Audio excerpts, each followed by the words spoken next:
जय जगन्नाथ। आज आम आसी पहुँचु बर्चना ब्लॉक आमर चंडीतल पंचायत बात ग्राम निरंजन राउत मौसा घरटी संपूर्ण रूपे जलीपड़ी पाउंस हो जाइए। तो जहाँ सरकार गाइडलाइन अच्छी तुरंत मौसा को एक घर जोगाई दि जाऊ।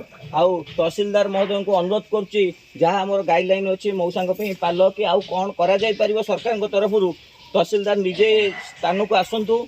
आम जाचु आरआई रिपोर्ट करवा सत्वे भी आम देखु मौसा अवस्था दयनीय। तुरंत मौसा परिवार को जाजपुर जिला प्रशासन बर्चना ब्लॉक प्रशासन को अनुरोध मौसा परिवार को समस्त सरकार गाइडलाइन अनुसार साहाय्य सहयोग जोगाई दि जाऊ। आ समस्त बदान्य व्यक्ति समस्त स्वेच्छासेवी समाजसेवी संगठन को अनुरोध उक्त परिवार को यथासंभव साहाय्य सहयोग जोगाई दिंतु। समस्त सहयोग रहिले ये घर पुणी हस खुशी भरी उठो कारण किए जानी विपद केतबले क्या आसे।